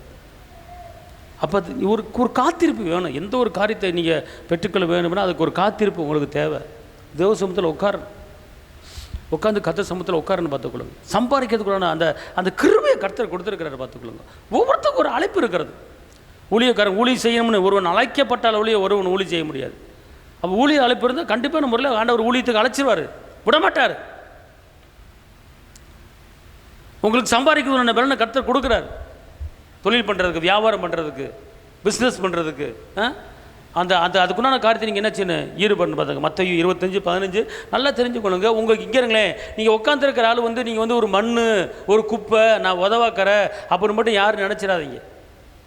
உங்களுக்குள்ளே ஏதோ ஒரு ஆக்கும் சக்தி, ஆற்றல் சக்தி, ஒரு கிருபை உங்களுக்குள்ளே இருக்குது, புதைஞ்சு கிடக்கு, உங்களுக்கு தெரியாது. இப்போ கர்த்தர் அப்படிப்பட்ட ஞானத்தை கொடுத்துருக்கிறாரு, ஞானத்தின் வல்லமையை கொடுத்துருக்கிறார். அதான் சொல்றாரு பார்த்துக்கணும். மத்தேயு 25:15 வாசிங்க. அவனவனுடைய திறமைக்கு தக்கதாக, அவனவன் திறமைக்கு தக்கதாக ஒருவனிடத்தில் 5 தாலந்தும். இங்க இப்போ இங்கே உட்காந்துருக்கேன், வரிசையாக உட்காந்துருக்கு. ஜான்சிக்கு ஒரு திறமை, எஸ்தருக்கு ஒரு திறமை, இந்த பொண்ணுக்கு ஒரு திறமை, உமாக்கு ஒரு திறமை, அலிசக்காவுக்கு ஒரு திறமை, ஏஞ்சலுக்கு ஒரு திறமை, பாக்கியாவுக்கு ஒரு திறமை, மோவியாவுக்கு ஒரு திறமை, எல்லாத்துக்கும் ஒரு திறமை இருக்குது, உங்களுக்குள்ள இருக்குது. ஒன்றும் இல்லைன்னு நினச்சிடாதீங்க. ஏதோ சாப்பிட்றேன் தூங்குறேன்னு சொல்லிட்டு உட்காந்துக்கிட்டு இருக்கீங்க. நீங்கள் ஒவ்வொருத்தருக்கும் ஒரு திறமை இருக்குது. இப்போ இந்த பிள்ளை இருக்குன்னா இந்த பிள்ளை நினச்சா வாழ்க்கையில் கோடீஸ்வரியாக மாறலாம். என்ன செய்யலாம்? கோடீஸ்வரியாக மாறலாம். திறமை பயன்படுத்தணும். எப்படி போட்டிருக்கு? ஒருத்தனுக்கு கூட்டாண்டா அடுத்தனுக்கு கொடுக்க மாட்டேன். ஒவ்வொருத்தனுக்கும் ஒவ்வொரு திறமை. அப்படி தான் பைபிள் சொல்லுகிறது. படிங்க பாவா. அவனவனுடைய திறமைக்கு தக்கதாக, அவனவன் திறமைக்கு தக்கதாக ஒருவனிடத்தில் 5 தாலந்தும், ஒருவனிடத்தில் 5. கவனிங்க, நல்லா கவனிங்க. ஒருவனிடத்தில் 2 தாலந்தும், ஒருவனிடத்தில் 1 தாலந்துமாக கொடுத்து உடனே பிரயாணப்பட்டு போனான். 5 தாலந்தை வாங்கினவன் போய் அவைகளை கொண்டு வியாபாரம் பண்ணி வேறு 5 தாலந்துகளை சம்பாதித்தான். இப்போ கவனிங்க, 5 தாலந்து வாங்கின என்ன செஞ்சான்? 5 தாலந்தை வாங்கின என்ன பண்ணா? வியாபாரம் பண்ணி 5 என்ன செஞ்சான்? 10 மாற்றினானா? கொடுத்தது யாரு? எஜமா. உங்களுக்கு எஜமான் யாரு? இயேசு. அந்த எஜமான் என்ன பண்ணுறாரு? உங்களுக்கு 5 தாலந்தை கொடுக்குறாரு. Okay, right. அடுத்த வசனம். அப்படியே 2 தாலந்தை வாங்கினவனும் வேறு 2 தாலந்தை சம்பாதித்தான். 1 தாலந்தை வாங்கினவனோ போய் நிலத்தை தோண்டி தன் எஜமானுடைய பணத்தை புதைத்து வைத்தான். வெகு காலமான பின்பு அந்த ஊழியக்காரருடைய எஜமான் திரும்பி வந்து அவர்களிடத்தில் கணக்கு கேட்டான். அப்பொழுது 5 தாலந்தை வாங்கினவன் வேறு 5 தாலந்தை கொண்டு வந்து, ஆண்டவனே, 5 தாலந்தை என்னிடத்தில் ஒப்புவித்தீரே, அவைகளை கொண்டு இதோ வேறு 5 தாலந்தை சம்பாதித்தேன் என்றான். அவனுடைய எஜமான் அவனை நோக்கி, நல்லது, உத்தமமும் உண்மையும் உள்ள ஊழியக்காரனே, கொஞ்சத்திலே உண்மையா இருந்தாய், அநேகத்தின் மேல் உன்னை அதிகாரியாக வைப்பேன், உன் எஜமானுடைய சந்தோஷத்திற்குள் பிரவேசி என்றான். பாத்தீங்களா? இப்ப கவனிங்க எப்படி போட்டிருக்கு. 5 என்ன செஞ்சான்? 4 என்ன பண்ணா? ஆனா 1 வாங்கணும் என்ன பண்ணியா? மண்ணுக்குள்ள போட்டு. வசனம் சொல்லுது, உள்ளவனிடத்தில் உள்ளது என்ன செய்கிறாரு? பிடுங்கிறார். அதை பிடுங்கி யார்கிட்ட கொடுக்குறாரு? இப்படி தான் நம்ம தேவ பிள்ளைகளுக்கு ஏன் கஷ்டம் இவ்வளோ தான் இருந்துச்சு, இதுவும் போயிருச்சே சொல்கிறாங்க தெரியுமா? இவ்வளோ தான் வச்சுருந்தேன், இந்த பணமும் போயிருச்சே, நஷ்டம் ஆயிடுச்சே சொல்கிறாங்க தெரியுமா? கர்த்தர் உனக்கு சம்பாதிக்கிறதுக்கு நல்ல அறிவு, நல்ல ஞானத்தை கொடுத்துருக்கிறார். 5 10 மாற்றணும், 4 8 மாற்றணும், 3 6 மாற்றணும், 2 4 மாற்றணும், 1 2 மாற்றணும். ஆனால் அதை போட்டு மண்ணுக்குள்ளே போட்டு என்ன செய்யக்கூடாது? புதைச்சி வைக்கக்கூடாது. அதுக்கு அவர் ஒரு விளக்கம் கொடுக்குறாரு. சோம்பேறி என்னமோ சொல்கிறார் பாருங்க, எப்படி போட்டிருக்கு? அவனுடைய எஜமான் பிரதியுத்தரமாக, பொல்லாதவனும் சோம்பேறியான ஊழியக்காரனே, நான் விதைக்காத இடத்தில் அரிக்கிறவன் என்றும் தெளிக்காத இடத்தில் சேர்க்கிறவர் என்றும் அறிந்திருந்தாயே. அப்படியானால் நீ என் பணத்தை காசுக்காரர் வசத்தில் போட்டு வைக்க வேண்டியதா இருந்தது. அப்பொழுது நான் வந்து என்னுடையதை வட்டியோடு வாங்கிக் கொள்வேனே என்று சொல்லி அவனிடத்தில் இருக்கிற தாளந்தை எடுத்து 10 தாளந்து உள்ளவனுக்கு கொடுங்கள். அல்லேலூயா. புரியுதா? ஒரு 10 லட்சம் வச்சுருந்தேன்னா 10 லட்சத்தை ஏன் மண்ணுக்குள்ளே போட்டு புதைக்கிற? 10 லட்சம் பேங்கில் போட்டால் அது கொஞ்சம் வட்டி வருமே, நான் வாங்கியிருப்பேனே அப்படிங்கிறாரு. புரியுதா? அது பேங்கில் போட்டிருந்தானா திறமை. இன்றைக்கி நிறைய பேர் சம்பாதிக்க பலனை கொடுத்துருக்கிறாரு. தவறான முறையில் போய் 1 லட்சம் கொடுத்தா இங்கிட்டு 8 லட்சம் வருது அப்படின்னு சொல்லி நிறைய பேர் பணத்தை என்ன செஞ்சுருக்கிறாங்க? இழந்துருக்கிறாங்க. அப்படி இருக்கக்கூடாது. கர்த்தர் தான் அதுக்கு சம்பாதிக்கிறதுக்கு உண்டான ஞான கிருபை பலனை கொடுத்துருக்காரு. நல்லா தெரிஞ்சுட்டு நீங்கள் ஒரு தொழில் பண்ணுறீங்களா, ஒரு வியாபாரம் பண்ணுறீங்களா, நல்லா ஜெபிச்சு ஆரம்பித்து பாருங்கள். கர்த்தர் செய்வார் கண்டிப்பாக. நம்ம அதான் வாழ்க்கையில் முன்னேற முடியும். பார்த்துக்கொள்ளுங்க. இன்றைக்கி ஆண்களை காட்டிலும் பெண்களை திறமையாக சம்பாதிக்கிறாங்க. ஆண்கள் சம்பாத்திய காட்டில் பெண்கள் நல்லா சம்பாதிக்கிறாங்க. இந்த காலத்தில் சென்னை பக்கம்லாம் போனீங்கன்னா அப்படி நல்லா சம்பாதிக்கிறாங்க. பெண்கள் வீட்டில் உட்காந்துட்டு சம்பாதிக்கிறாங்க, ஆஃபீஸில் வேலை பார்த்துக்கிட்டு வீட்டில் சம்பாதிக்கிறாங்க. இன்றைக்கி ஆம்பளையை காட்டில் பெண்கள் நல்ல சுயமாக சம்பாரித்து இன்றைக்கி வீடு வாங்குறவங்க இருக்கிறாங்க. இப்போ கன்னியாகுமரி டிஸ்ட்ரிக்ட் பக்கம்லாம் பெண்கள் என்ன செய்கிறாங்க? நர்சிங் படிக்கிறாங்க. நர்சிங் படிச்சுட்டு வெளிநாடு வேலைக்கு போகிறாங்க. மாதம் 5 லட்சம் 6 லட்சம் சம்பாதிக்கிறாங்க. சம்பாரித்து வீடு வாங்கிட்டு அந்த பணத்தை வச்சு அவங்களே கல்யாணம் பண்ணிக்கிறாங்க. தாய் இப்போ கல்யாணம் பண்ணி வைக்கல, அவங்க சம்பாரித்த பணத்தில் கல்யாணம் பண்ணிக்கிட்டு வீடு வாங்கிடுறாங்க. நிறைய பெண்கள் அப்படி கன்னியாகுமரி டிஸ்ட்ரிக்ட் பக்கம் இருக்கிறாங்க. திறமை, அதுக்குண்டான ஞானம் அது கர்த்தர் தான் கொடுக்குறார். இன்றைக்கி உங்களுக்கு கர்த்தர் அப்படிப்பட்ட தாளந்தை கொடுத்துருக்கிறார்.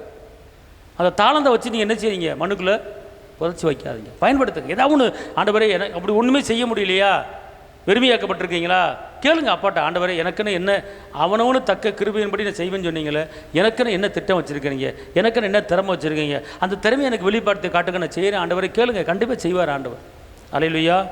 கொலோசி 3:23, நீங்கள் கர்த்தராகிய கிறிஸ்துவை சேவிக்கிறதுனாலே சுதந்திரமாகிய பலனை கர்த்தராலே பெறுவீர்கள் என்று அறிந்து. இங்கே இருங்க, ஏன் நீங்கள் பலனை பெறுறீங்க, ஏன் வல்லமையை பெறுறீங்க, ஏன் அற்புதத்தை பெறுறீங்க அப்படின்னு கேட்டால், நீங்கள் கர்த்தராகிய கிறிஸ்துவை சேவிக்கிறதுனால. என்னது பலன் எங்கேருந்து வருது அப்படின்னு கேட்டால், சேவிக்கிறதுல வருகிறது. அற்புதம் எங்கேருந்து வருகிறது? சேவிக்கிறதுல வருகிறது. மிரக்கல் எங்கேருந்து வருகிறது? சேவிக்கல வருகிறது. அப்படின்னா கர்த்தரை நீ ஆராதிக்கிற, சேவிக்கிற, அதனால் அதுக்குண்டான பலனை கர்த்தர் நமக்கு கொடுக்குறார். பார்த்துக்கொள்ளுங்க, நீங்கள் கர்த்தராகிய கிறிஸ்துவை ஆராதிக்கிறதுனாலே சுதந்திரமாகிய பலனை கர்த்தராலே பெறுவீர்கள் என்று அறிந்து. இதை அறிஞ்சிருக்கணும். கர்த்தரை ஆராதிக்கிறவங்களுக்கு கண்டிப்பான முறையில் பலன் தருவார். கர்த்தரை துதிக்கிறவங்களுக்கு கண்டிப்பான முறையில் பலனை தருவார். கர்த்தரை ஆராதிக்கிறவங்களுக்கு கண்டிப்பான முறையில் ஞானத்தை கொடுப்பார். கர்த்தரை ஆராதிக்கிறவங்களுக்கு கர்த்தர் முறையில் கிருபையை தருவார். கர்த்தரை ஆராதிக்கிறவங்களுக்கு கண்டிப்பான முறையில் ஐஸ்வர்யத்தை தருவார். ஆராதிச்சா ஐஸ்வர்யம் கிடைக்கும். எதை செய்தாலும் அதை மனுஷர்களுக்கென்று செய்யாமல் கர்த்தருக்கென்றே நீங்கள் மனப்பூர்வமாக செய்யணும். மனுஷனுக்குன்னு செய்யக்கூடாது, எந்த மனுஷனுக்குன்னு செய்யக்கூடாது. கர்த்தருக்கென்று நீங்கள் என்ன செய்யணுமா? மனப்பூர்வமாக என்ன செய்யணும் பார்த்துக்கொள்ளுங்க. அநியாயம் செய்கிறவன் தான் செய்த அநியாயத்துக்கேற்ற பலன் அடைவான். அநியாயம் செய்கிறவன் தான் செய்கிற அநியாயத்துக்கேற்ற பலன் அடைவான். நம்முடைய வாழ்க்கையில் எந்த ஒரு அநியாயமும் செய்யக்கூடாது. இப்போ எனக்கு வருகிற அந்த காணிக்கை பணத்தை வந்து நான் வேறு மாதிரி யூஸ் பண்ணேன்னா நான் அநியாயம் செய்கிறேன், அதுக்குண்டான பலன் அடைவேன். ஒன்று தெரியுமா, இப்போ நான் வெளியே அங்கிட்டு இங்கிட்டு பிரட்டி தான் போட்டு சில வேலைகளை பார்த்துக்கிட்டு இருக்கேன். கர்த்தருக்கு தெரியும், பார்த்துக்கணும்.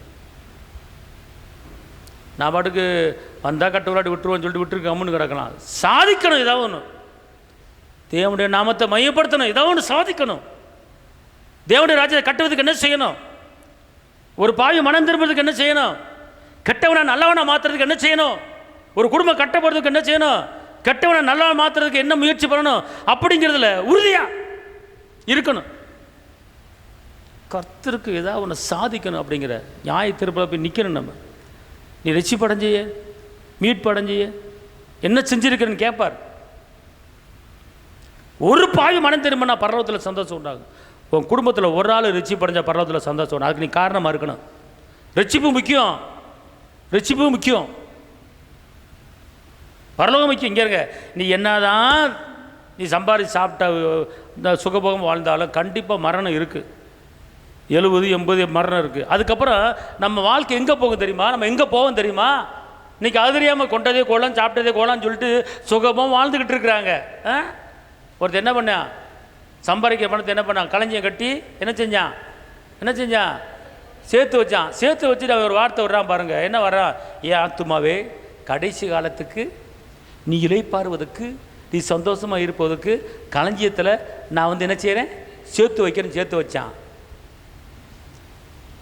நான் வந்து பரலோகத்துக்கு போகிறதுக்கு, ஆண்டவர் சமூகத்தில் உட்காருவதுக்கு நான் கர்த்தரை தேட போகிறேன், கர்த்தருக்கு இந்த காரியத்தை செய்ய போகிறேன். 24 மணி நேரம் கர்த்தரை துதிக்கிறதுக்கு, கர்த்தரை ஆராதிக்கிறதுக்கு இந்த ஒரு கூடாரத்தை கட்ட போகிறேன். இங்கே சபையை கட்டுவதுக்கு இங்கே ஒரு கூடாரத்தை கட்ட போகிறேன். என்கிட்ட விளைஞ்ச அந்த விளைச்சல் உள்ள அத்தனை தானியத்தையும் நான் விற்று வந்து தேவனுடைய ராஜ்யத்தை கட்டுவதுக்கு என்ன செய்யணும்? ஆத்தும ஆதாரத்துக்கு என்ன செய்யணும்? அப்படின்னு செய்ய போகிறேன் அப்படின்னு அந்த மனுஷன் சொல்லியிருந்தானா பொழைச்சிருப்பான், வாழ்ந்திருப்பான். அவன் என்ன சொல்கிறான்? நான் இந்த தானியங்களை பூரா என்ன செய்ய போகிறேன்? சேர்த்து வச்சு கடைசி காலத்துக்கு நான் நிம்மதியாக கஞ்சி குடித்து வாழ போகிறேன், ரொம்ப வயசானா நிம்மதியாக வாழ போகிறேன் அப்படின்னு சொல்லி பணம் சேர்த்து வைக்கிறான், களஞ்சியத்தில் போட்டு வைக்கிறான். அதுக்கு இப்படி சொன்னவன் அப்பா ஏசப்பா என்ன வர சொல்கிறாரு? வாசிங்க. தேவனே அவனை நோக்கி மதிகேடனே. அவர் என்ன சொல்கிறாரு? அறிவிட்டவனே. அப்போ தானே அர்த்தம். அதுக்கு மதிகேடன் என்ன அர்த்தம்? யாரை பார்த்து சொல்கிறாரு? சரி, ஒன்றும் இல்லை, நீங்கள் நல்லா கவனிங்கம்மா. இப்போ அவன் என்ன சொன்னான்? அவன் என்ன சொல்கிறான்? அதை வாசிங்க மேலே. நான் ஒன்று செய்வேன், என் களஞ்சியங்களை என்ன செய்ய இடிக்க போறானா? பெரிதாக கட்டி எனக்கு விளைஞ்ச தானியத்தை என் பொருட்களையும் சேர்த்து வச்சு பின்பு ஆத்துமாவே உனக்காக அநேக வருஷங்களுக்கு அநேகம் பொருள்கள் சேர்த்து வைக்கப்பட்டிருக்கிறது. நீ இளைப்பாரி புசித்து குடித்து பூரிப்பா இரு என்று என் ஆத்துமாவோடு சொல்லுவேன். யாரோட சொல்றேன்? இங்க இருங்க. ஆத்துமானது இங்க சொல்றேன். இந்த ஆத்துமா பார்த்து, ஏன் ஆத்துமாவே, என் நல்ல விளைச்சல் வந்திருக்கு, இந்த விளைச்சலில் ஒரு களஞ்சியத்தை தானியம் கட்டுறேன், பொருள் இருக்குது, ஒரு பவுனு செயின் வாங்கியிருக்கேன், இதெல்லாம் சேர்த்து வச்சு கடைசி காலத்துக்கு நிம்மதியாக வாழ போகிறேன். என்ன ஆத்துமாவே அப்படின்னு சொல்லி அவனுக்கு அவனாவே பேசிக்கிறான். கர்த்தர் பார்த்தாரு, டக்குன்னு என்ன சொல்கிறார், ஏ மதிகடனே, அவன் இந்த தானியம் விளைஞ்சி சேர்த்து வைக்கிறத நான் அநேக ஆத்துமா ஆதாயம் பண்ணுவதுக்கு இதை செலவு பண்ண போகிறேன். 24 மணி நேரம் ஆண்டவரை மையப்படுத்துறதுக்கு ஒரு ஜெப கூடாரத்தை கட்ட போகிறேன். அநேக ஆத்துமா ஆதாயம் பண்ணுவதுக்கு என்ன செய்யணும், நான் ட்ராக்ஸ் எடுத்து கொடுக்க போகிறேன், சுவிசேஷம் அறிவிக்கிறதுக்கு நிறைய பைபிள் வாங்கி நான் கொடுக்க போகிறேன் அப்படின்னு சொல்லியிருந்தானே பொழைச்சிருப்பியான், அப்படின்னு பேசியிருந்தானே பொழைச்சிருப்பியான், பரலத்துக்கு போயிருப்பான். ஆனால் அவன் சொன்ன காரியம் என்னது, அவனுக்கு ஆத்மா இளையப்பாறுதலுக்கு எல்லாம் சேர்த்து வைக்கிறானா, அழிஞ்சு போகிறதுக்கு. அதான் ஏசப்ப சொல்கிறாரு, பூமியில் பொக்கிச்சங்களை சேர்த்து வைக்காதீங்க, பரலோகத்தில் சேர்த்து வைங்க அப்படிங்கிறான். இப்படி சொன்ன உடனே கர்த்தர் சொல்கிறார், மதிகடனே, உன் ஆத்துமா உன்னிடத்தில் இருந்து இந்த ராத்திரியிலே எடுத்துக்கொள்ளப்படும், அப்பொழுது நீ சேகரித்தவைகள் யாருடையதாகும் என்றார். பார்த்தீங்களா, இந்த வார்த்தையை நாமே கேட்டுக்குவோம். நாளை பிறப்பதே நாம் அறிய மாட்டோம். நாளைய தினத்தை குறித்து கலங்காதீங்க. அன்பார்ந்தவர்களே, நல்லா புரிஞ்சுக்கணும். பரலோகத்துக்கு நம்ம எல்லாரும் போகணும். அதுக்குண்டான வேலையில் கொஞ்சம் ஈடுபடுங்க. பிள்ளைகளை படிக்க வைக்கணும், வேலை வாங்கி கொடுக்கணும், கட்டி கொடுக்கணும், அது ஒரு பக்கம் இருந்தாலும் இன்னொரு பக்கம் நான் செத்தா பரலோகத்துக்கு போவேங்கிற ஒரு நம்பிக்கை அவங்க எல்லாத்துக்கும் என்ன செய்யணும், இருக்கணும். நியாய தீர்ப்புன்னு ஒன்று இருக்குது, பார்த்துக்கொள்ளுங்க. செத்தா பரலோகம் போகணும், மரணமே கூரைங்க பாதாளமே ஜெயம் இங்கே அப்படின்னு இருக்கு. நம்மளுக்கு மரணம் இல்லை. நம்மளுக்கு என்ன இல்லை? மரணம் இல்லை. இந்த உயிர் என்ன செய்யும்? சரீரம் கீழே கிடக்கும். இந்த ஆவி என்ன செய்யும்? இளைப்பாறுதலுக்கு போயிடும். ஏசப்பா மரணத்தை என்ன செஞ்சிட்டாரு? விழுங்கிட்டார். அதான் சொல்கிறார், மரணமே உன் கூரைங்கே பாதாளமே உன் ஜெயம் எங்கன்னு சொல்கிறார். அப்போ அங்கே போகணும். நம்ம எல்லோரும் அங்கே என்ன செய்யணும்? போகணும். அங்கே போகும்போது இங்கே என்னென்ன தப்பு பண்ணோம், என்னென்ன அநியாயம் பண்ணோம் எல்லாம் கணக்கு வரும். நம்ம அவனவனுக்கு தக்க கிரியை அவனோடு கூட நன்மை செய்யணும், கிரியை பண்ணணும். எனக்கா என்ன செஞ்சேன்? ஏன் இப்போ இந்த வேலையெல்லாம் பார்த்துக்கிட்டு இருக்கேன்? சாப்பு உண்டு, வேலை ஒன்று இருக்க மாட்டோமே, என்னை சும்மா இருக்க மாட்டான்டா, ஏதாவது ஒன்று பண்ணிக்கிட்டே இருப்பான்டா, ஊழ் உலகம் பேசுது. நீ பேசிட்டு போ, ஏதோ செய்யணும் ஆண்டவருக்காக. இப்போ நான் சபையை நடத்திட்டு சாப்பிட்டு படுத்து நிம்மதியாக இருக்கலாமா? இருக்க முடியாதா? சொல்லுங்கள், இருக்க முடியாதா? எதுக்கு மேலே கட்டுமானம் பண்ணி, எதுக்கு ஜெபரை, எதுக்கு துதி மண்டபம், எதுக்கு சிலுவையை மேலே ஏற்றணும்? இருக்கலாம்ல கம்முண்டு?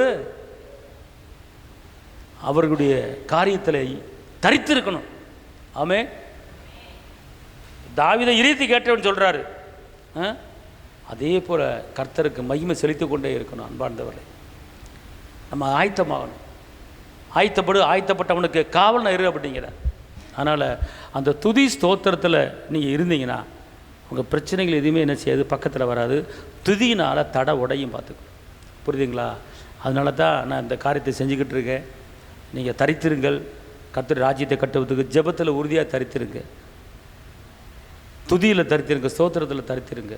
ஜெபம் பண்ணுங்க, பிள்ளைகளுக்காக ஜெபம் பண்ணுங்க, சபைக்காக ஜெபம் பண்ணுங்க. 1000 ஆத்மா வரணும், சபைக்காக ஜெபம் பண்ணுங்க. கர்த்தர் உங்கள் சந்ததியை பெருக பண்ணுவார். யோபு நண்பர்களுக்காக ஜெபித்த போது யோபு சிறையிருப்பு மாறுச்சு. ஒரு பிக்கல் பிடுங்களை உங்கள் குடும்பத்துக்கு வராத பார்த்துக்கணும். தேவனுடைய ராஜ்யத்தை கட்டுவதுக்கு என்ன செய்யணுங்கிறது அக்கறையாக இருங்க. இயேசுக்கு ஏதாவது செய்யணுமே அப்படி அக்கறையாக இருங்க. அதுக்குத்தான் ஏதாவது செய்ய வேண்டும் ஒவ்வொரு நாளும் என் இயேசு ராஜாவுக்கு. சொல்லுங்க பாப்பா.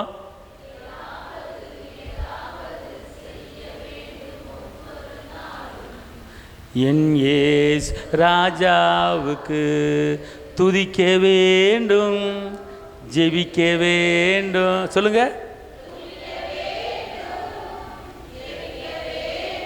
துரத்த வேண்டும் சாத்தான.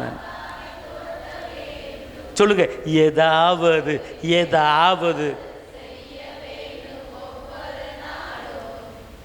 என் இயேசு ராஜாவுக்கு. அப்பாவை அப்பா மனசை, ஏசப்பா மனசை குளிர வைக்கணும். இங்கிருந்து துதி சோத்திரம் ஜெப மேகம் அப்படி ஹல்லேலூயா. இங்கேருந்து ஆர்எஸ் நகர்லேருந்து மேகம் அப்படி போகும், அப்படியே மேலே அப்படியே மேகம் துதி மேகம் போயிட்டே இருக்கு. 24 போயிட்டு இருக்கு. பாப்பார் ஆண்டவர், ஆகா எங்கிருந்துடா இந்த மகிமை வருது, பரலோகத்துக்கு வருதுடா இந்த மகிமை, என்னால் உட்காந்துருக்க முடியலையே. பிதா கேட்பார், ஏசு இங்கே வா, இங்கே பாரு, எங்கேயோ இருந்து விருதுநகரில் ஆர்எஸ் நகர்லேருந்து ஏதோ சத்தம் வந்துக்கிட்டு இருக்கு. ஹல்லேலூயா. அந்த சபை எங்கே இருக்கு பாரு, அந்த சபையில் யார் யார் இருக்கா பாரு. அந்த சபையில் இருக்கிற ஒவ்வொரு விசுவாசிக்கும் உண்டான எல்லா தேவைகளை சந்தி, ஆயுஷ் நாட்களை பெருக பொண்ணு, பிள்ளைகளை நல்லா வை, நல்லா வேலை வாங்கி கொடு, நல்லா சம்பாதிக்க வை, எல்லா நகையும் திருப்ப வை, அவங்கள பூரா உற்சாகப்படுத்து, அந்த சபைக்கு வருகிற எல்லா மக்களையும் நல்லா வாழ வை, நல்லா வாழ வை அப்படின்னு சொல்லி பிதா. ஹலோ, இப்படி அந்த மகிமை அங்கே போய் என்ன செஞ்சிருது, நம்ம பதிலை கொண்டு வருது. ஆமே, அதுக்கு நீங்கள் பயன்பட்டீங்கன்னா, அதுக்கு ஒத்தாசை பண்ணீங்கன்னா மகிமை. இங்கே கொரியாவில் பாலியா இங்கே இருக்கிற அங்கே அந்த அந்த நாட்டில் ஒரு பிசாசு நடமாட்டம் கிடையாதான், பிசாசு ஆவியே கிடையாது அங்கே. பிசாசு அந்த அந்த அந்த அந்த ஏரியாவுக்குள்ளே வந்தானா திருப்பி ஓடிடுவானா. ஏன்னு கேட்டால் மகிமை ஃபுல்லாக இருக்குது. மகிமை பிரச்சனத்தில் பிரச்சனை ஓடிடும். புரியுதா உங்களுக்கு? அப்போ நாமத்தை பிரஸ்தாப்படுத்துகிற எந்த இடமா இருந்தாலும் என்ன செய்வேன், அப்போ நாமத்தை எங்கே துதிக்கிறீங்களோ, எங்கே ஆராதிக்கிறீங்களோ அவர் வந்து இறங்கிடுவார். பிரச்சனை வருங்கிறீங்க, முட்டு வலி முடக்கு வலி வருங்கிறீங்க, எதிராளி வருவேன், ஒரு பயம் வரமாட்டான். பிரச்சனை எல்லாத்தையும் முறியடிச்சிடும். அவன் சொல்லுங்க, அப்படிப்பட்ட ஒரு காரியத்தை கர்த்தர் நம்ம சபையில் செய்ய போகிறார். இந்த சபைக்கு வருகிற ஒவ்வொருவரும் எழும்ப போகிறாங்க, ஒவ்வொருவரும் பிராசிக்க போகிறாங்க. ஒவ்வொருவருக்கு வயசு 85. ஒவ்வொருவருக்கும் வயசு எவ்வளவு போதும்ல? இன்னும் வேணுமா? 90 வேணுங்குது அந்த அம்மா. சரி 90 போ, 90 95 வச்சுக்கோ. அல்லேலூயா. ஆமென் சொல்லுங்க. அல்லேலூயா. அப்புறம் ஆயுஷ் நாட்களை பெருக பண்ணுவேன். அல்லேலூயா. திரும்ப வாழ இதை கூட்டி கொடுப்பேன். உன் சந்ததியை ஒளிமறை கண்டுபிள்ள வளர்ந்துருக்கேன். நீ பிள்ளைகளின் சமானத்தை உன் கண்ணு பார்க்கும். நீ பூட்டியா எங்க பேரனா, இது பேரல, பேரனுக்கு பேரே, பேரனுக்கு பேரனா, வா வா வா வா அப்படின்னு சொல்ல போகிற. நீ உன் வாய் அப்படி சொல்ல போகுது. உன் கண்ணு அப்படிப்பட்ட காரியத்தை உனக்கு ஓகே. மோசையின் கண்ணு 120 வயசாக கண்ணு பழுதாகலை, உனக்கு மோசையின் கண்ணு உண்டாவதாக. 120 வயசில் மோசை கண்ணாடி போடல, கிண்ணாடி போடல. இன்றைக்கி நான் 40 வயசான கண்ணாடி போட்டுக்கிட்டு இருக்கோம். ஆனால் மோசை 120 வயதில் கண்ணாடியே போடலை. 120 வயசில் அங்கேருந்து பார்க்குறாரு, எரிகோவை பார்க்குறாரு. போகிற தேசத்தை, பாலும் தேனும் ஓடுகிற தேசத்தை சுதந்திரிக்க போகிற மேலேருந்து பார்க்குறாரு. கண்ணு பார்க்குது. கர்த்தருடைய கிருபை. அல்லேலூயா. ஆண்டவர் அப்படிப்பட்ட கண்ணை உங்களுக்கெல்லாம் கொடுக்க போகிறார். அல்லேலூயா. உங்கள் சந்ததி வாழ்ந்திருப்பதை பார்க்க போகிறீங்க. உங்கள் பிள்ளைகள் மலை மேல் இருக்க பட்டம் வகையிற போகிறீங்க. இப்படி காரணம் அப்படின்னு கேட்டால், இங்கே சேவிக்கிற இடத்துல எப்படி போட்டிருக்கு பைபிளில், அவரை சேவிக்கிற இடத்துல அவருக்கு உண்டான பலன் என்ன செய்தான் கடந்து வருது. அவர் எங்கே சேவிக்கிறீங்க, யூதன் என்றும் இல்லை, கிரேக்கன் என்றும் இல்லை, அவரை தொழுது கொள்கிற யாவருக்கும் அவர் என்னவாக இருக்கிறாரா, ஐஸ்வர்ய சம்பனாக இருக்கிறார். அவரை துதிக்கும் போது, அவரை மையப்படுத்தும் போது கடந்து வருகிறார். அன்பார்ந்தவர்களே, கர்த்தர் அதுக்குண்டான கிருபையை, அதுக்குண்டான பலன், அதுக்குண்டான வல்லமையை கொடுக்குறார். புரிஞ்சு கொள்ளுங்க. மகிமை அடையணும், கர்த்தருக்கா எழும்பணும், கர்த்தருக்கா பிரகாசிக்கணும், கர்த்தருக்கா வெளிச்சம் கொடுக்கணும், ஜாதிகளை சொந்தமாக்கணும். அதுலேயே கவனம் கவனம் கவனம் கவனம் கவனம் பாருங்க. ஜெபிப்பதில் கவனம் பாருங்க. தரித்திருங்க, மாற்றத்தை பார்ப்பீங்க. ஆமேன். அல்லேலூயா. அல்லேலூயா. கர்த்தர் வந்து என்ன பண்ணார், எப்படி யாத்திரை என்ன போட்டிருக்கு, நெசவு செய்கிறவங்கள ஞானத்தை கொடுக்குறாரு, சமைக்கிறவங்களுக்கு ஞானத்தை கொடுக்குறாரு, தையல் டீச்சர்களுக்கு ஞானத்தை கொடுக்குறாரு. தையல்லாம் வந்துருச்சு பார்த்துக்க. இங்கே நிறைய பேர் தையல் தைக்கிறவங்களாம் இருக்கிறீங்க, மிஷினில் வச்சு. அல்லேலூயா. கர்த்தர் அந்த கிருபை உங்களுக்கு கொடுத்துருக்கிறார். அப்படிப்பட்ட ஞானம் உங்களுக்கு இருக்குது, சம்பாதிக்கிற பலன் உங்களுக்கு இருக்குது. ஓகே. ஆமேன். எல்லாம் எந்திரிச்சிருப்போம், எல்லாம் எந்திரிங்க. சோதராண்டவர் தூரபா கத சந்தினி மாதுட பாலா கராலாரா தூர பாலா கராலாரா ரீதினி மாதுட போதட ஹப்பர ஹதடி கரபாலா கராலாரா. ஓ நன்றி ஆண்டவரே, நன்றி ஆண்டவரே. துதிக்க வேண்டும், ஜெபிக்க வேண்டும், துதிக்க வேண்டும், ஜெபிக்க வேண்டும், துரத்த வேண்டும், சாதாரண துரத்த வேண்டும், துரத்த வேண்டும், சாதாரண துரத்த வேண்டும். ஏதாவது ஏதாவது செய்ய வேண்டும் ஒவ்வொரு நாளும் என் இயேசு ராஜாவுக்கு. சொல்லுங்க, ஏதாவது ஏதாவது ஏதாவது செய்ய வேண்டும் ஒவ்வொரு நாளும் என் இயேசு ராஜாவுக்கு. செல்ல வேண்டும் தேசமெங்கிலோ, செல்ல வேண்டும் தேசமெங்கிலோ, சொல்ல வேண்டும் இயேசுவின் சுவிசேஷத்தை, சொல்ல வேண்டும் இயேசுவின் சுவிசேஷத்தை. ஆமென். ஏதாவது ஏதாவது செய்ய வேண்டும் ஒவ்வொரு நாளும் என் இயேசு ராஜாவுக்கு. தாங்க வேண்டும் ஊழியங்களை, சொல்லுங்க, தாங்க வேண்டும் ஊழியங்களை, நமது ஜெபத்தா நமது பணத்தா, நமது ஜெபத்தா நமது பணத்தா. ஓ, ஏதாவது ஒவ்வொரு நாளும் என் இயேசு ராஜாவுக்கு. துதிக்க வேண்டும் ஜெபிக்க வேண்டும், துதிக்க வேண்டும் ஜெபிக்க வேண்டும், துரத்த வேண்டும் சாத்தான துரத்தவே. ஆமென் ஆமென் ஆமென். ஏதாவது ஏதாவது செய்ய வேண்டும் ஒவ்வொரு நாளும் என் இயேசு ராஜாவுக்கு. இயேசுக்காக ஏதாவது செய்யணும் அப்படிங்கிற ஒரு தீர்மானம். நீங்கள் ஜெபிச்சாலே ஏதாவது ஒன்று செய்கிறீங்க, நீங்கள் துதிச்சாலே ஏதாவது ஒன்று செய்கிறீங்க. நம்ம சபைக்காக, சபைக்கு வருகிற மக்களுக்காக நீங்கள் ஜெபிச்சாலே போதும், ஏதாவது ஒன்று செய்கிறீங்க. அவரை மையப்படுத்தினாலே போதும், ஆராதித்தாலே போதும், ஏதாவது ஒன்று செய்கிறீங்க. கர்த்தர் உங்களுக்கு அதுக்குண்டான கிருபை, அதுக்குண்டான ஞானத்தை, அதுக்குண்டான வல்லமையை, அதுக்குண்டான தாளந்த கர்த்தர் கொடுத்துருவார். அவனவனுக்கு தக்க பலன் கர்த்தருக்கு இருக்கு. நீ சாதாரண ஆள் அல்ல, நீ யூஸ்லெஸ் அல்ல, உதவாக்கார அல்ல. உனக்குள்ளே கர்த்தர் தாளத்தை கொடுத்துருக்கிறாரு, ஞானத்தை கொடுத்துருக்கிறாரு, எடுத்து பயன்படுத்த. சம்மல ஹர்தடி மாதாட ஹப்பாராக சும்மா இருக்காத, ஏதாவது ஒன்று செய்யி அவருக்காக, ஏசப்பாவுக்காக. நாளை கணக்கு கொடுக்கணும், அப்பாவுக்கு செய்யணும். ரிச்சு படைஞ்சல எனக்கு என்ன செஞ்ச, மீட்பு கொடுத்தனே, உன் பாவத்தை மன்னிச்சனே, விடுதலை கொடுத்தனே, பிள்ளையை கொடுத்தனே, குடும்பத்தை கொடுத்தனே, வீட்டை கொடுத்தனே, எனக்கு என்ன செஞ்ச கேட்பாரு. அவருக்கு ஏதாவது ஒன்று செய்யுங்க. ஜெபிச்சாலே ஏதாவது ஒன்று செய்கிறீங்க அர்த்தம். சபைக்காக ஜெபிங்க, ஆத்துமாக்களுக்கு ஜெபிங்க, சபை நிரம்பி வழின்னு ஜெபிங்க. இந்த இடத்துல ஞாயிற்றுக்கிழமை சாரசாரியா மக்கள் போகணும் ஜெபிங்க. இந்த இடத்துல டிராபிக்கல் ஜாம் உண்டாகணும் ஜெபிங்க. அப்படிப்பட்ட மகிமையை கர்த்தர் செய்ய போறாரு. நீங்க ஜெபிச்சாலே போதும். ஜெபம் முக்கியம். நீ சபைக்கு ஜெபிக்கும் போது, சபை மக்களுக்கு ஜெபிக்கும் போது உன் குடும்பத்தை கர்த்தர் காத்து கொள்வார். யோபு நண்பர்களுக்கு ஜெபித்த போது யோபு சிறைப்பா மாறினது.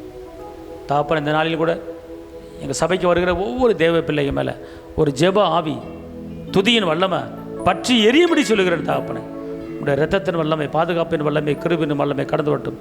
வந்திருக்கிற ஒவ்வொருவரையும் ஆஸ்வதிங்க, கிருபை கொண்டு இருக்கட்டும். இயேசுவின் நாமத்தில் பிதாவே.